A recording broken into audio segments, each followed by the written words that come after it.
Hello, guys. It is said that the root of all diseases lie in the mind. And if there is one therapeutic system which treats a person as a whole, it is homeopathy. People who understand homeopathy say that homeopathy goes to the very roots of the disease. It cures the cause and not the symptoms.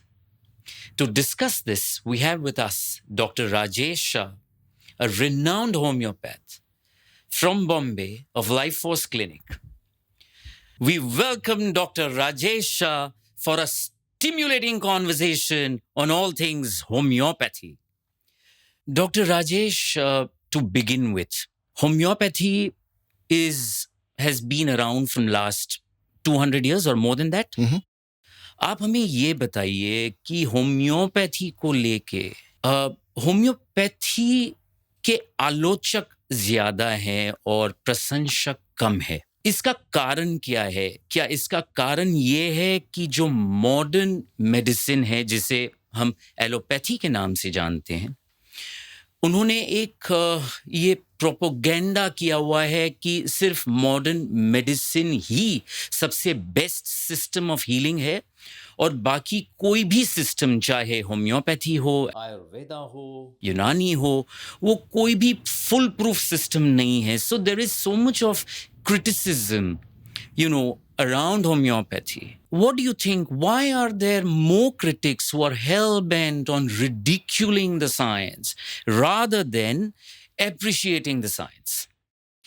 Well, what you are saying is true, but partly. There are a lot of critics of homeopathy, but I wouldn't say that there are more critics than the followers or the admirers of homeopathy.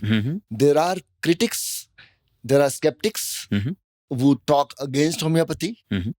Let me say and admit that I have been one of the skeptics of homeopathy myself. Is it? Yes. To tell you honestly, when I started my practice way back in 1985, for 10 years I was doing very roaring practice, and suddenly there was an article in the journal called The Lancet, which criticized homeopathy. And that really triggered something in me. And in spite of having reasonably good medical practice, I decided to take up this as a challenge, to challenge homeopathy itself. So being a homeopathy practitioner. Being a homeopathic practitioner myself. Yeah. Because there were a few aspects of homeopathy which required and which invited criticism, which were not actually right. And anybody like me who is a student of science would not accept few things which were existing about homeopathy at that time. This was in 1995. So fundamentally, I decided to challenge homeopathy about with three questions. Question number one was, what does homeopathic medicine contain? We didn't know exactly till that time what homeopathic medicines contained because of the very nature of its preparation. The question two was, did it really work? So there was ample clinical evidence that homeopathic medicines worked. Okay. That's how it survived for 200 years that time. However, there was little or less scientific evidence suggesting that homeopathic medicines work. And the question three was, how does it work? These three questions were unanswered in the year 1995. Okay. So I personally decided to take up this as a challenge, as a mission, to try to find answers to these three questions. Lovely, lovely. Dr. Rajesh, one of the most brilliant minds of this century, Dr. Richard Dawkins, who is also an evolutionary biologist, calls homeopathy he says that it is a pseudoscience, and he says that homeopathy works on placebo effect. Why someone like a Richard Dawkins, who himself is a scientist, ridicules and criticizes homeopathy? And I believe that someone like Dawkins, who himself is a scientist, would have explored the subject fully before making such a statement. What is your take on him? So when Richard Dawkins made this statement about homeopathy as a pseudoscience or as a placebo therapy, he was right. Oh. But that time was different. Okay. As I said, around 20 years back, this statement was almost right. However, in last around 20 years' time, lot of transformation has happened in the field of homeopathy. There has been significant scientific facelift in the field of homeopathy, which has changed the way how homeopathy was practiced earlier. Okay. And it is still changing. So when Richard made this statement, he was right. But that statement is not right as on today. Okay. Okay. So in last 20 years, a few things have happened. And that has created answers to all the three questions which I mentioned earlier. Okay. So now we have an answer about what homeopathic medicines contain. If you can explain. Of course. Earlier, because of the process of potentization, the process of making homeopathic medicine was such that we did not know what it contained eventually. It was considered as a serially diluted substance, having nothing in it, you know. And when there was nothing visible or detectable, people thought that it contained certain energy, which is invisible, which is undetectable scientifically. However, I'm happy to share with you a major breakthrough research happened in IIT Bombay in Mumbai, right in India, which proved that homeopathic potentized medicines, they contain the nanoparticles of the source material. Oh. This was a breakthrough finding. And it said that through the process of potentization, eventually there are some nanoparticles which are remaining of the source material. And these nanoparticles are able to bring about changes. Okay. And this understanding brings homeopathy to the level where we can call homeopathy a nanomedicine, a nanopharmaceutical medicine. Okay. Okay. Further research has happened which shows that this nanoparticle based homeopathic preparation, they are able to bring about biological changes in various models, in the preclinical models as well as in the clinical models. So what I mean by that is in the laboratory, in the cell line models, for instance, homeopathic medicines bring about changes. Okay. They for example, produce anti-inflammatory changes. For example, they produce anti-cancer effects. Okay. They bring about certain biological changes in the pathways and the markers. And they can even produce what is called as death of the cancer cells, apoptosis. And likewise, many other changes. So it means the nanoparticle-based medicines can bring changes. And now we are able to understand even the mechanism of action. That was question number 3, if you recall what I mentioned earlier, about how homeopathic medicines work.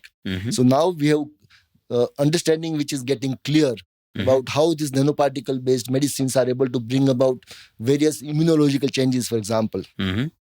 And thereby they produce various effects in the areas of inflammation, infection, immunological markers, even cancer. So after having answered to all the 3 questions, which were not available in the time of when Richard Dawkins made this statement, now he needs to revise his statement.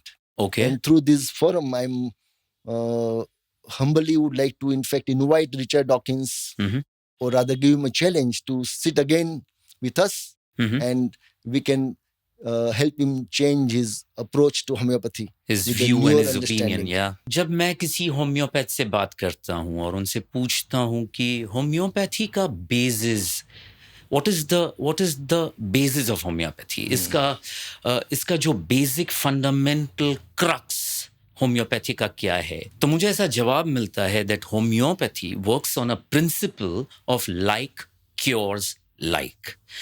अगर मैं इसका हिंदी में अनुवाद करूं तो इसका मतलब ये होता है कि लोहा लोहे को काटता है. और अगर like cures like के प्रिंसिपल पे होम्योपैथी काम करता है तो क्या इसका मतलब ये होता है कि अगर मुझे सर्दी जुकाम है, अगर मैं किसी ठंडी चीज़ को खाऊं या आइसक्रीम खा लूं मेरे सर्दी जुकाम को मिटिगेट करने के लिए, तो फिर मुझे कोई दवाई की ज़रूरत ही नहीं पड़ेगी, क्योंकि जिस किसी चीज़ के खाने से अगर वो प्रॉब्लम मुझे हुई है तो फिर वही चीज़ अगर मैं खाता हूं वापस या लेता हूं तो वो प्रॉब्लम को रिजॉल्व कर देगी. This is the basic understanding of homeopathy that people have. So, Rasesh, what you are saying is partly right. In fact, about the fundamental मूलभूत जो principle की बात कर रहे हैं वो सही है. Like yours, like in a very simple language. In homeopathic language, it is called the law of similars. Okay. What it denotes is that any medicine, कोई भी तत्व हो जिसकी कोई प्राइमरी इफेक्ट में जो बीमारी प्रोड्यूस करता है, वही तत्व वही पदार्थ अगर बहुत ही सूक्ष्म मात्रा में अगर पेशेंट को दिया जाता है तो उसकी इफेक्ट अपोजिट होती है. ओके. नाउ ये जो अंडरस्टैंडिंग है वो मात्र होम्योपैथी में ही ऐसा नहीं है. ये जो this understanding is a reflection of the understanding of what is called as hormesis. This is a natural phenomenon understood in chemistry and in physics, which says that any substance which has certain effect in the crude form has the opposite effect in the extremely small dose. Okay. Now, this phenomenon was pursued by the founder of homeopathy, Dr. Samuel Hahnemann in Germany, because he himself was a chemist. And he observed this phenomenon and he applied this and he developed the science of homeopathy. Okay. Which means that anything which has a capacity to produce a disease also has an inherent capacity to treat the same disease. Okay. So there's a saying in English that dose makes the poison. Yes. So this is the concept of hormesis. Yes. This concept is a part of Indian wisdom for thousands of years. You'll be surprised to know that Narada was one who has mentioned this principle in Mahabharata. Is it? In Bhagavatam. Okay. In Bhagavata, there's a shlok, which I can't recite now, but which says that, this is one of the ways how diseases could be treated. Okay. So when I was reading about hormesis, there was a very interesting article that I came across. It says that the modern medicine, which is allopathy, has actually benefited from homeopathy in the treatment of angina pain. So homeopathy actually used nitrates for the treatment of headaches. And while, someone who was administered nitrates for the headache was actually going through an anginal pain, so his anginal pain got reduced, and allopathy all of a sudden realized that nitrates actually work in the treatment of angina pain. Hormesis also reminds me of the world famous Misasa hot springs where people go for all kinds of skin diseases and, for curing of rheumatoid arthritis. Yes. Which is a autoimmune disorder, and allopathy at least has no foolproof cure to offer. So when somebody goes to Misasa hot springs, there is a gas which is actually a carcinogenic gas called radon, which is emanating from the Misasa hot springs. But the quantum of gas which is emanating from the Misasa hot springs is so less that it has a therapeutic effect.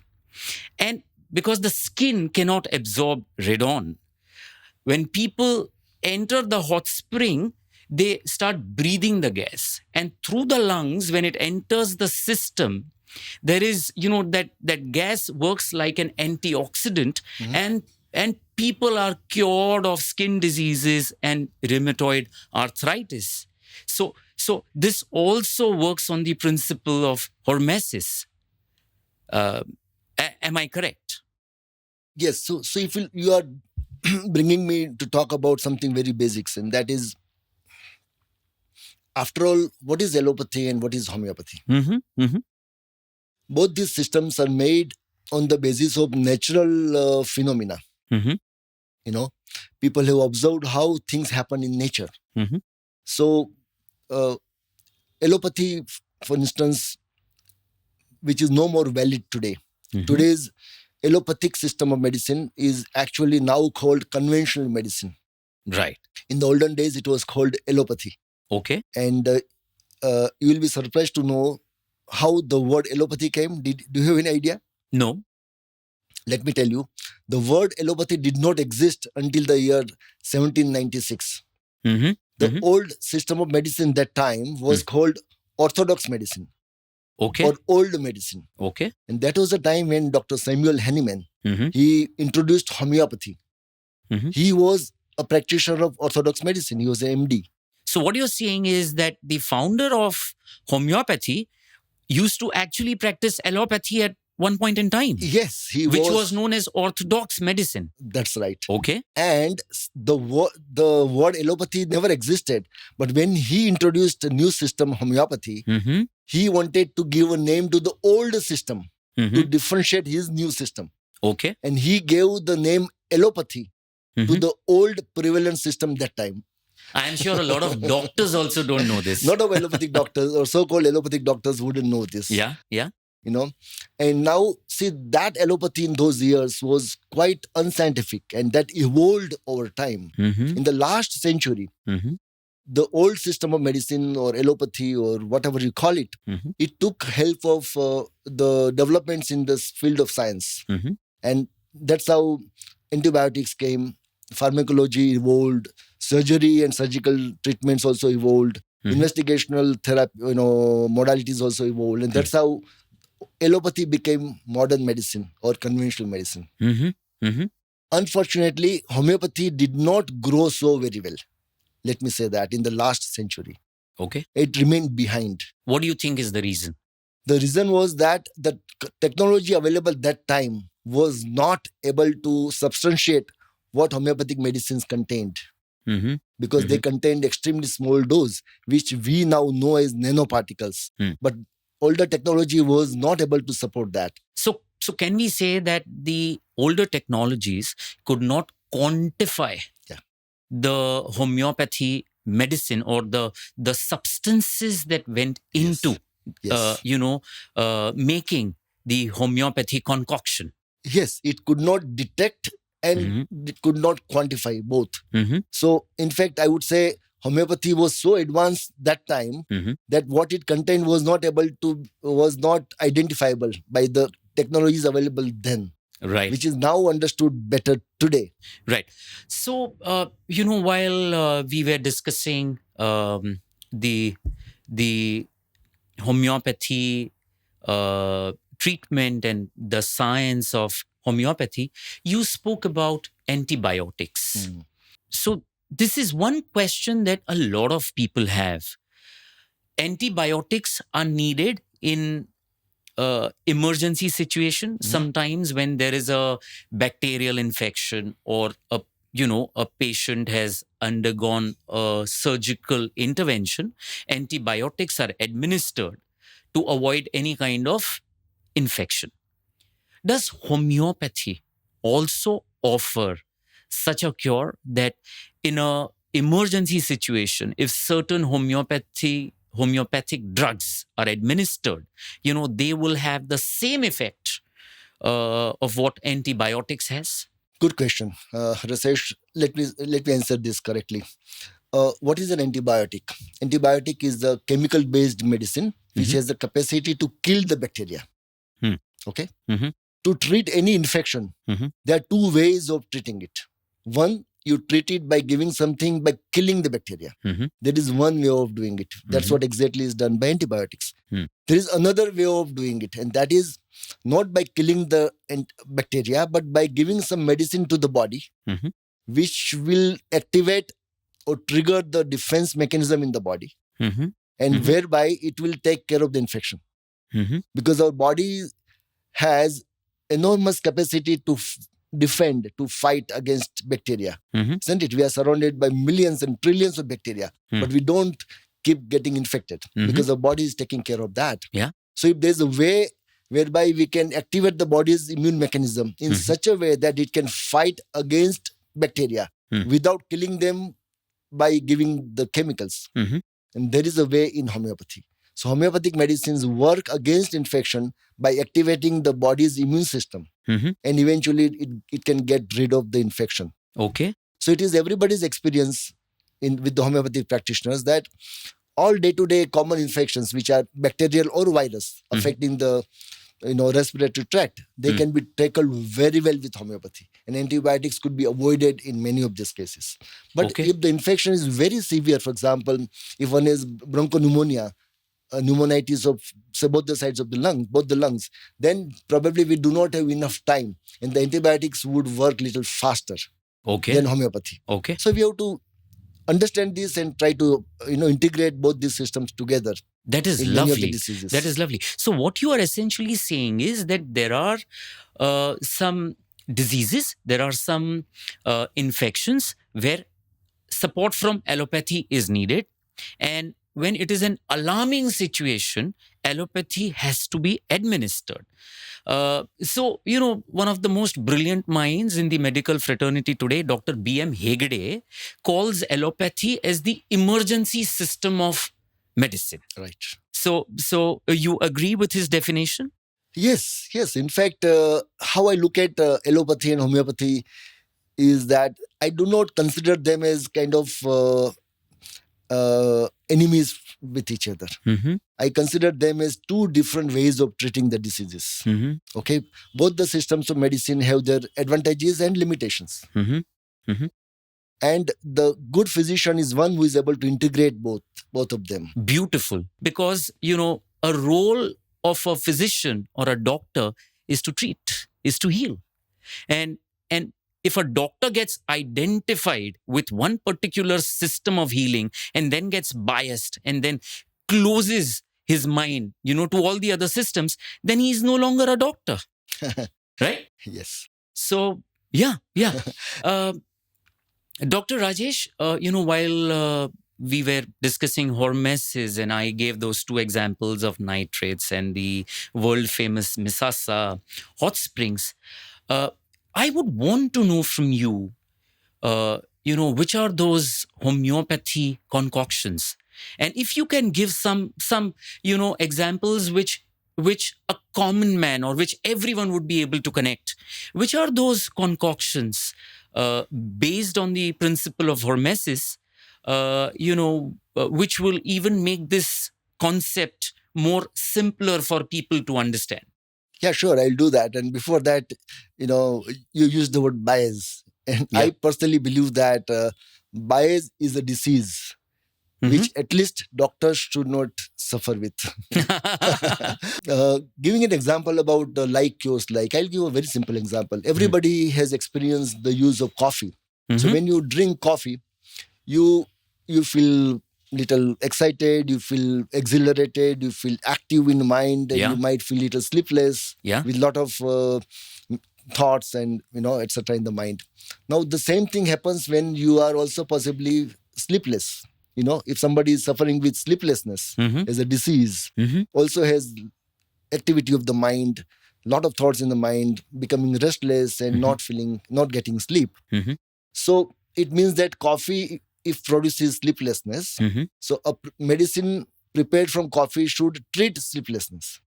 Okay, this is very interesting. As per the common basis of homeopathy, isn't it? And that is true. So there is a homeopathic medicine prepared from coffee. It is called coffea, which is supposed to help patients having hyperactive mind and sleeplessness.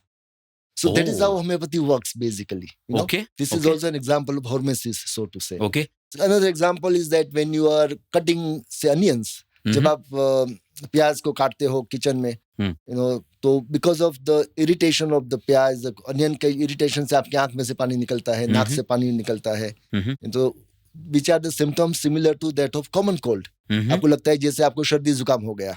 It means onion से आपको सर्दी जुकाम जैसे symptoms आते हैं. अगर onion से सर्दी जुकाम जैसे सिम्टम्स आते हैं तो उसका मतलब हुआ कि अनियन में से बनाई गई होम्योपैथिक दवाई से आपका सर्दी जुकाम का इलाज भी होना चाहिए. और हकीकत में ऐसा ही है.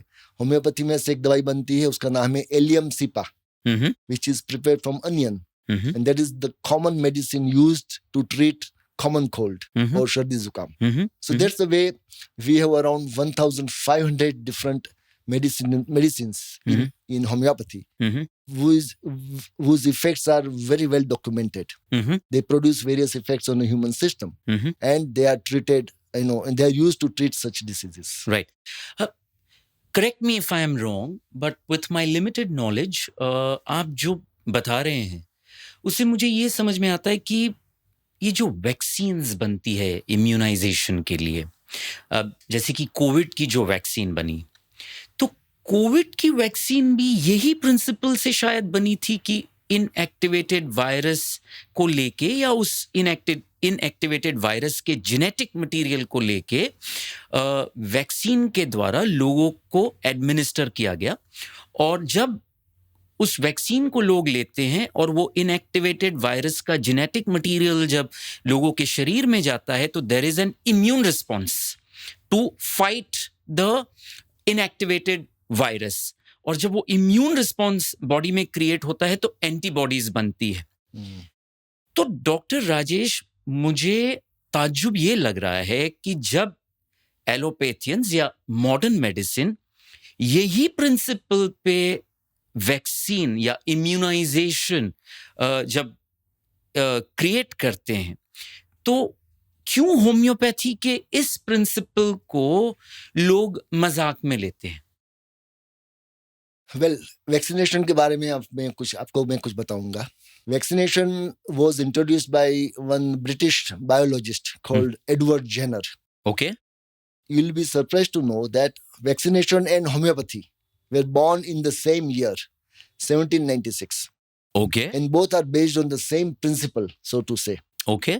Okay. So even Edward Jenner ने भी लिखा है अपनी किताब में कि मेरा वैक्सीनेशन का जो आइडिया है वो फंडामेंटली होम्योपैथी का आइडिया ही है. दोनों का बेसिक अंडरस्टैंडिंग सेम है कि जो चीज से आपको बीमारी होती है वही चीज अगर कुछ लोअर फॉर्म में या माइल्डर फॉर्म में कम मात्रा में अगर दी जाती है तो बीमारी को ठीक करती है. सो यही प्रिंसिपल है. वैक्सीनेशन की मेथड अलग है. वैक्सीनेशन में जो वैक्सीन बनाने की जो प्रक्रिया है वो अलग है. होम्योपैथी दवाई बनाने की जो प्रक्रिया है उसको बोलते हैं पोटेंटाइजेशन. ओके. वैक्सीन बनाने की जो प्रक्रिया है उसको बोलते हैं attenuation. Okay. So there are two different ways of following the same principle. Okay. So in my eyes, homeopathy and vaccination, I call them stepsisters. Okay. Because that's a very interesting terminology that you are yes, giving. This is what I coined during the COVID time. Yeah. Because I look at them in some with some understanding. Now, homeopathy की जो method है वो vaccination तक ही या बीमारी को prevent करने तक ही सीमित नहीं है. वैक्सीनेशन जो है वो प्रोटेक्शन के लिए दी जाती है, ट्रीटमेंट के लिए नहीं दी जाती है. बल्कि होम्योपैथिक दवाई जो पोटेंटाइजेशंस बनती है वो बीमारी को ट्रीट करने के लिए दी जाती है. So that is the reason the scope of homeopathy following the law of similars is much wider and much bigger than vaccination. Okay. Many homeopathic doctors are against vaccines. I am not against vaccines. Yes, bilkul. I do believe that the benefits of vaccines have helped the mankind and they should be utilized. But at the same time, I also believe that vaccination is not the only way of immunization. Okay. When I say that, I have a supportive document for this. Our research, especially with COVID-19 pandemic and some other research previously, have demonstrated that homeopathically prepared vaccine-like medicines, they are called nosors. They have potential and capability, proven capability to create protection against infection. Okay. In fact, our study for COVID has shown that a COVID nosode, which works like a COVID vaccine, and it has efficacy. I again use the word proven efficacy in a placebo-controlled trial, whereby it has shown that it can protect you from getting the infection of COVID. There are published papers, of course. So likewise, there is a huge potential for exploring homeopathic medicines as immunomodulators. So Dr. Rajesh, let me ask you a straight question. Do you think there is a lot of propaganda and vested interest against homeopathy, by these large pharma multinationals and doctors who are hand in glove with them? Why are people not being educated about the real benefits of homeopathy? So to answer your question, your second question first, there is a change in perception. A lot of conventional doctors who are educated enough about the developments in homeopathy, they are turning to homeopathy. And this is not new. This has been happening since ages, I would say. A lot of conventional doctors or allopathic doctors in those years, they were always converting into homeopathy because they saw the benefits of homeopathy. Your question about the propaganda by the giants, a lot of people believe that homeopathy is not growing because it is being suppressed by the so-called allopathic pharma. I don't believe like that. Okay. I believe homeopathy is not suppressed or sidelined by the mainstream pharma. I believe that there has not been adequate research all these years, and the research has not been able to attract the big giants in the pharma industry to pay attention to homeopathy. But I personally believe that once we will have more research and more scientific success, some of the pharmas will jump to develop homeopathic medicines. Okay. Dr. Rajesh, all the viewers who are watching us would want to know which are those diseases or chronic health problems where homeopathy has a cure and the efficacy, has been more or less proven. There are so many problems for which the modern medicine, allopathy, doesn't have an answer. For example, skin problems. It could be eczema, it could be psoriasis, it could be pigmentation. There are so many skin problems. And according to my research, homeopathy does have a positive solution to offer. What is your take on skin problems? Skin disease की बात कर रहे थे आप. A lot of them, psoriasis, for example, is a very chronic autoimmune, immunologically mediated disease of the skin है. Psoriasis के बारे में मैं हमेशा बोलता हूँ कि it is not a disease of the skin. Psoriasis is a disease on the skin. It means fundamentally there is something wrong with your immune system. Your T cells are activated in certain wrong way. That's how it produces chronic inflammation of the skin. चमड़ी पे से दाग हो जाते हैं, inflammation हो जाता है, सूजन हो जाती है. लेकिन बार बार होता रहता है. उसका इलाज अगर बाहर से दवाई लगा के आप कॉर्टिकोस्टेरॉइड लगाओगे या कुछ इम्यूनोसप्रेशन दवाई लोगे तो उससे बीमारी ठीक नहीं होती है. उससे बीमारी सप्रेस हो जाती है, उससे बीमारी दब जाती है, टेम्पररीली दब जाती है. So it treats the symptoms, but it doesn't treat the cause. So we are still, the disease doesn't go away. So we are at a stage when we still need to find out a cure for so many diseases. Right.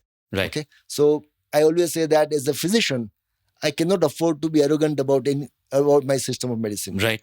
And no doctor can remain arrogant about his or her system of medicine because no single system of medicine is capable of fighting against all the diseases that we have. Super.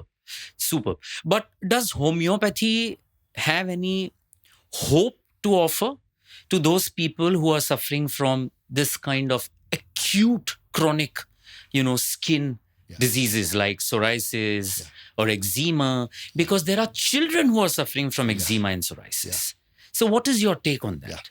So homeopathy has excellent treatment to offer for most of these cases of skin diseases, which are often autoimmune diseases as well, such as psoriasis, eczema, atopic dermatitis बच्चों में होती है, even newborn babies में होती है, 1 साल के बच्चे इन्फेंटाइल एक्जिमा बोलते हैं, या diseases like urticaria, lichen planus, and so on. All these diseases which are appearing on the skin, but because of the altered immune mechanisms. So they need to be treated internally with homeopathic medicines at a root level. I wouldn't say it is very easy to treat these diseases with homeopathy. They are very difficult. However, overall, the results in the skin diseases with homeopathy have been very significantly high. At Lifeforce, I would say, overall, we are able to achieve around 70% plus results in the cases of skin diseases. Not 100%. Because nothing that works 100% for skin diseases. But we are able to reduce the suffering of the patients, take the patients into what is called as remission, disease free period, जिसको patient को बीमारी में से लंबे time तक मुक्त करने की कोशिश की जाती है, 1 साल के लिए, 2 साल के लिए, 3 साल के लिए। लेकिन सोरियासिस बीमारी ऐसी है जिसके अंदर वो बीमारी वापस आने का चांस तो रहता ही है। हम लोग ऐसा नहीं बोल सकते कि आज सोरियासिस होम्योपैथी से ठीक हुआ तो वापस कभी नहीं आएगा। लेकिन आपकी 38 इयर्स की प्रैक्टिस में क्या आपने कोई ऐसे पेशेंट्स देखे हैं जिन्होंने आपकी दवाई ली और they are almost free of a problem like psoriasis or eczema? Number of cases, hundreds of cases, I would say, a few thousand cases where they do extremely well, not only psoriasis but various diseases. Okay. But as a good professional medical doctor, I would not claim anything because the results may vary from patient to patients. So, but overall, the success rate with homeopathy for the skin diseases is extremely high. And it is strongly recommended because it is not only that it is effective, but it is also free from side effects. Brilliant. Dr. Rajesh, Patanjali मुनि जिन्होंने योग सूत्र लिखा, उनका ये मानना था कि हमारे में 5 शरीर है। मतलब ये जो मनुष्य शरीर हम बाहर से देखते हैं, इसमें 5 शरीर है। There are 5 bodies. पहला जो शरीर जो बाहर से दिखता है, इसको बोलते हैं द फिजिकल बॉडी, स्थूल शरीर। फिर हमारे अंदर और एक शरीर है जिसे सूक्ष्म शरीर कहते हैं, और इसे प्राण माया कोश कहते हैं। फिर तीसरा शरीर है पतंजलि मुनि, इसे मनो माया कोश कहते हैं, द मेंटल बॉडी। फिर चौथा शरीर है जिसे वो विज्ञान माया कोश कहते हैं, और 5वां शरीर है, विज्ञान माया कोश का इंग्लिश है द बॉडी ऑफ कॉन्शियसनेस, और 5वां जो शरीर है उसे आनंद माया कोश कहते हैं, द ब्लिस बॉडी।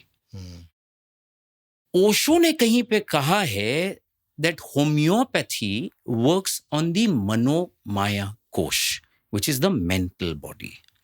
अब मनोमाया कोश को अगर मैं इंग्लिश में ट्रांसलेट करूं, फ्रॉम अ होम्योपैथी पर्सपेक्टिव, तो जो बहुत करीब का शब्द मुझे मिलता है वो है साइकोसोमैटिक।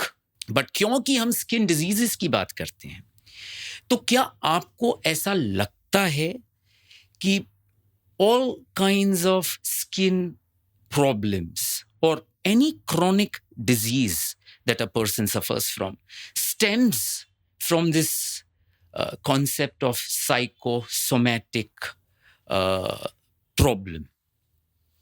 So, Rasesh, आपने मुझे पतंजलि और ओशो के बारे में काफी ज्ञान दे दिया है अभी।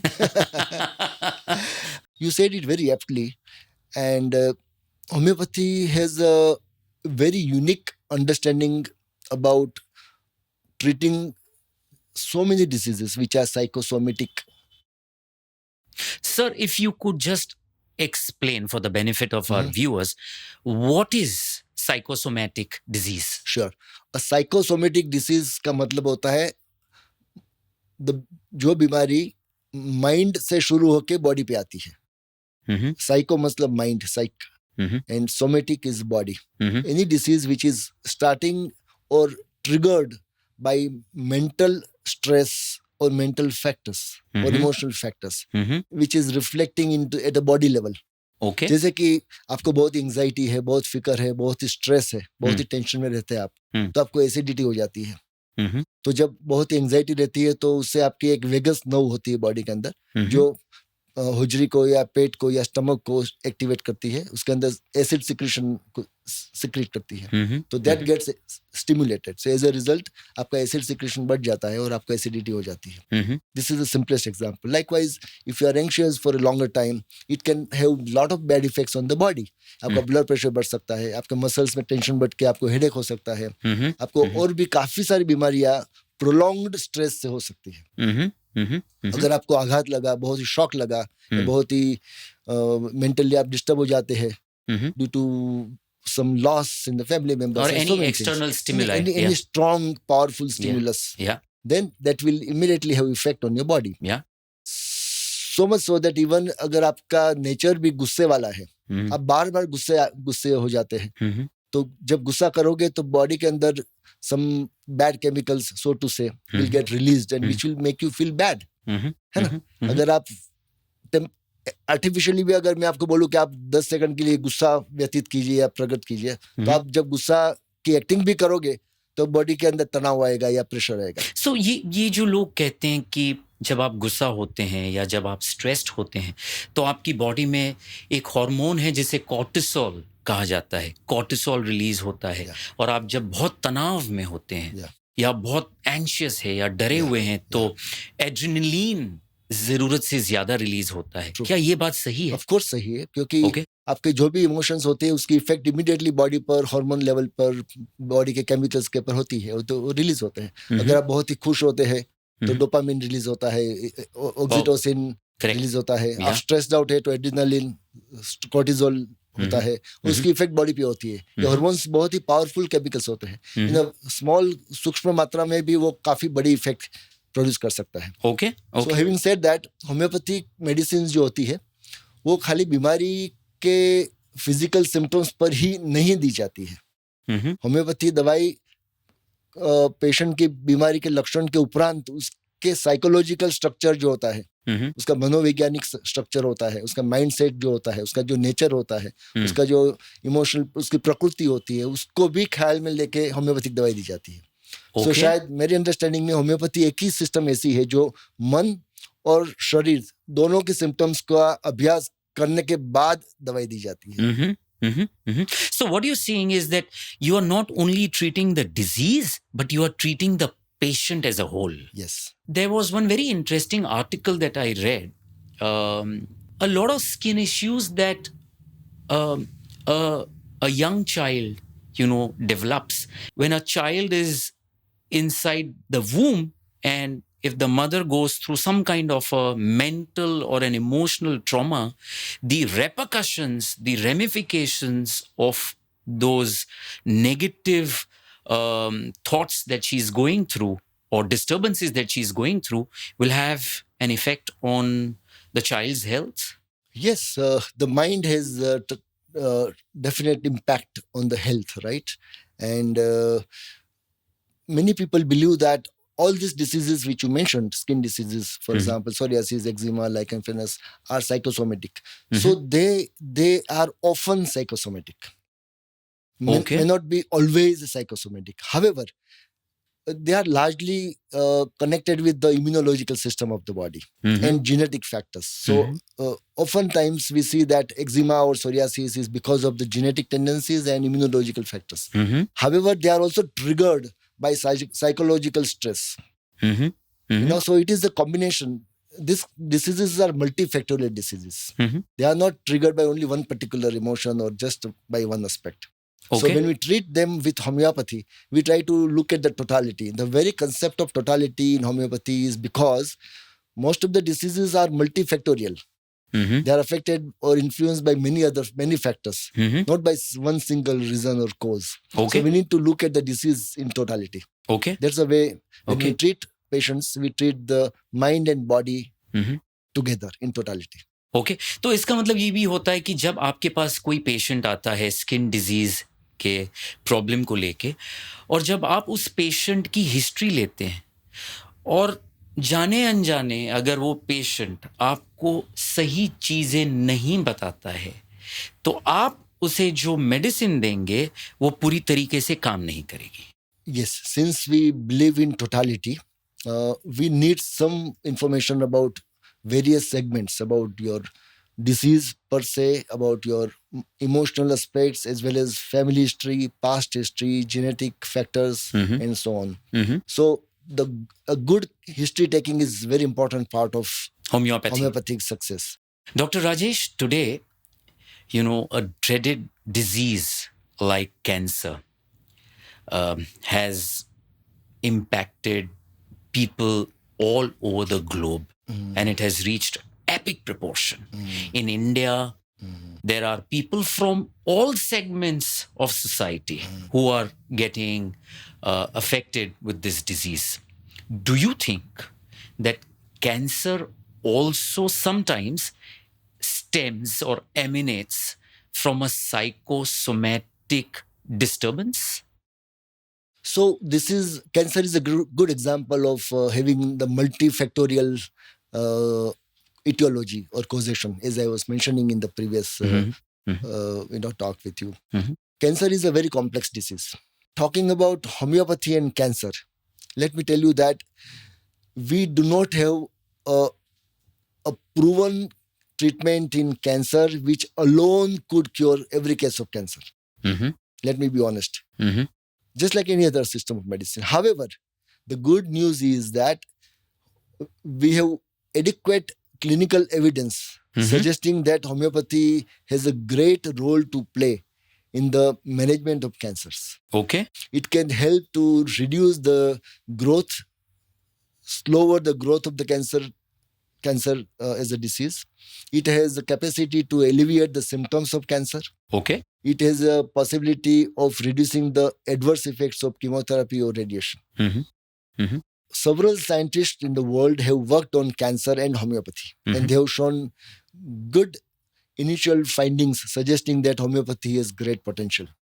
My own research work for last many years, with the help of several molecular biologists and other experts, has shown that homeopathy has a proven role in the treatment of cancer.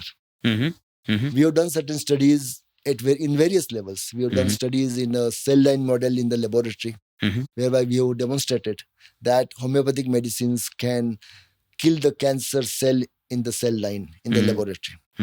We have also shown various pathways suggesting how certain biomarkers are getting elevated. I will not give the technical details here much. And these biomarkers can alleviate the growth of cancer cells. We also demonstrated how certain anti-angiogenetic effect, which is there of homeopathic medicines, which can help to control the growth of cancer tissues. So, Dr. Rajesh, I was reading somewhere that you have developed a cancer medicine from HIV virus. Is this correct? Yes. In fact, I've been working on developing a lot of new drugs. And one of the categories that I've been working on is called nosodes. Nosodes are homeopathic medicines prepared from biological materials such as bacteria, virus, tissues, hormones, and so on. I have developed a medicine from HIV virus. Okay. Almost 15 years ago. And that medicine, which is not yet approved by the government of India, it is under research process. And that medicine has undergone certain clinical studies. And very interestingly, this medicine prepared from the virus, HIV virus, has shown anti-HIV efficacy. It has shown in a small study that patients who were infected with HIV infection reduced the virus count in the body. And you say virus count means viral load? Viral load. Okay. The viral load in the body, viral load of HIV virus that reduced after using this nosode. Not only that, it also increased what is called as CD4 blood cells, which are the fighter cells. In HIV infection, typically, the CD4 fighter cells, they reduce in number, and that makes them prone to many other infections. So this HIV nosode has shown efficacy to reduce to increase the CD4 blood cells.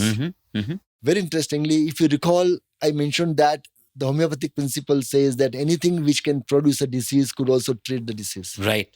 Now, you might possibly know that HIV virus also eventually produces cancer in many patients. Okay, if you could explain this, please. So, HIV virus eventually leads to huge amount of immunological changes in the body, which makes one prone to develop cancers, certain forms of blastomas and all. Having said that, any medicine prepared from HIV virus could potentially treat cancer. That's how the analogy says, right? Damn, this is so interesting. So we have very initial findings, of course, for last 10 years on this HIV work. Our studies have shown that HIV nosode prepared from HIV virus in the laboratory, it has shown anti-cancer potentials. It has shown the efficacy to kill the cancer cells in the laboratory. Amazing. It has also shown an effect of uh, decreasing the blood supply to the cancer tissues, the mechanism which leads to anti-angiogenesis. This also is the effect of the HIV nosode. Okay. And it has also shown an ability to reduce the size of the cancer tissues in the mice.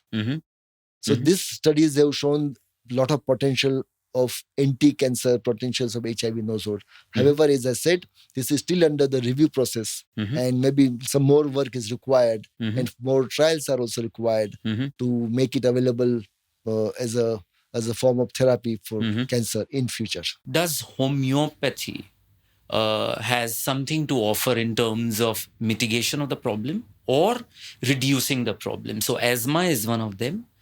The second problem, that I come across is anxiety-related issues. And there are children and there are teenagers who are being, recommended anti-anxiety pills.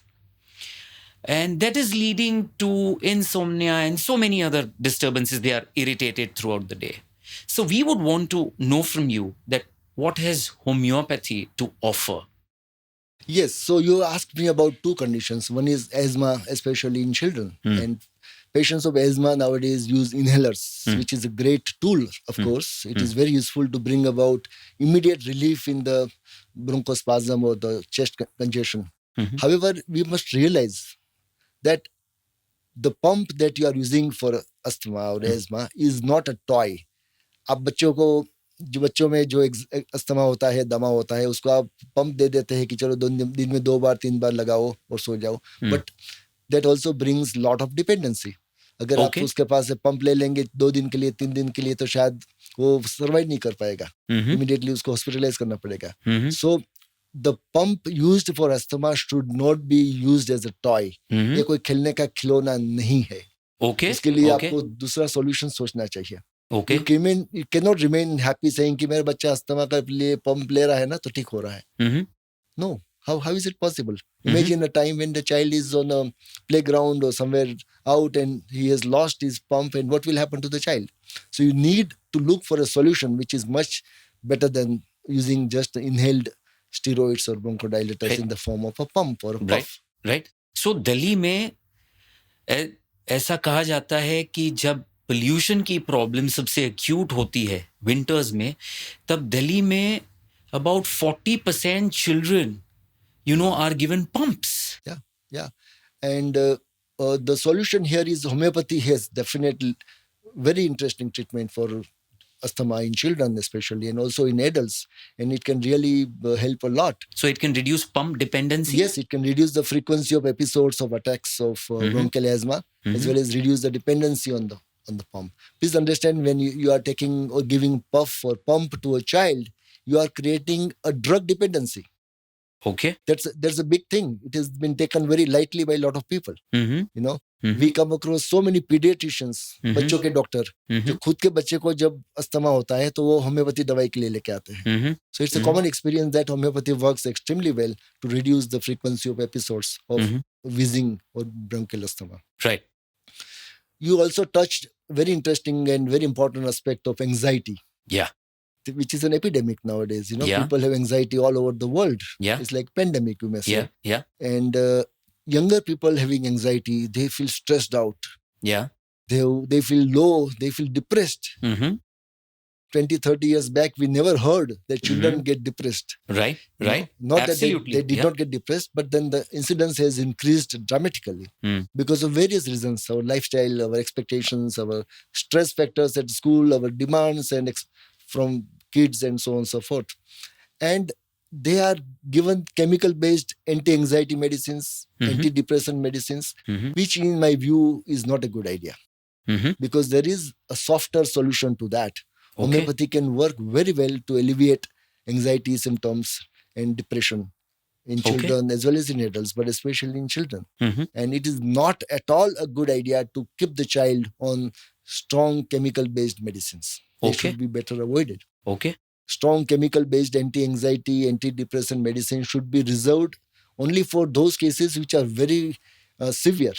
and which are not responding to milder medicines like homeopathy and other counseling therapy and other lifestyle changes. Mhm. So one has to be very careful about using the chemical-based medicines. Okay. I am not against allopathy, Mhm. okay, but I believe that allopathic medicines should be used very rationally. Mhm. They cannot be abused. Mhm. These are, at the end of the day, they are chemical-based medicines. Very brilliantly put. Yes. When you say they have to be used rationally, Yes. and one should not abuse Yeah. those medicines. Yeah. Okay. And in India, unfortunately, there is a lot of abuse of medicines. Mhm. I'm sorry to say, but a lot of people in India, they go to the chemist shop Mhm. and ask for antibiotics Mhm. for cough and cold and throat infection. Mhm. And the chemist people are happy to sell you that without a prescription. Mhm. This is wrong. You can't do this. Mhm. People have not realized that this abuse of antibiotics Mhm. by self-medication or Mhm. also by over-medication by the doctors Mhm. has led to a very serious universal problem. Mhm. And that is what is called as antibiotic resistance. Correct. And that resistance is a big thing, because when you really require an antibiotic, that may not work for you. Correct. Because it has been abused and the bacteria have grown in such a way genetically that they don't respond to the antibiotics any longer. Yeah. So it's a Yeah. huge problem. Yeah. And people have to understand about this, and they should minimize the use of antibiotics or any chemical-based medicines for that matter. Homeopathy is a great option, and that must be used adequately. And people will use homeopathy only if there is enough awareness about homeopathy. Right. Right. So what you're saying makes a lot of sense. Yeah.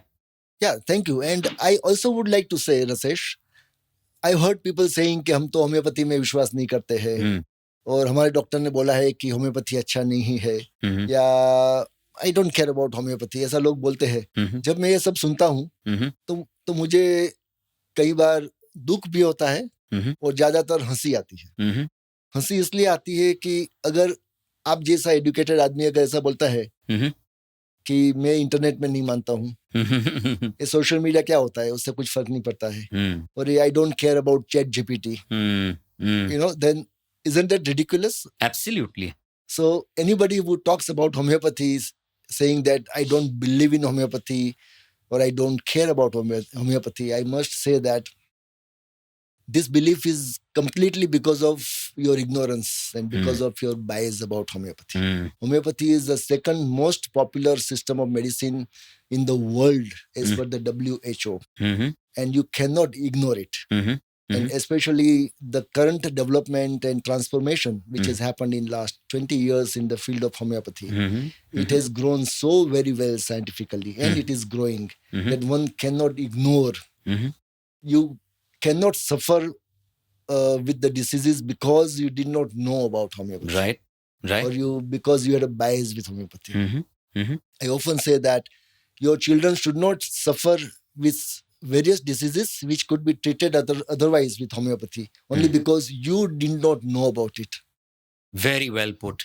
Yeah. So those who believe that homeopathy is not good, please look back, please make some introspection, please Google it, please study a little more, and then revisit your opinion. Excellent. Excellent.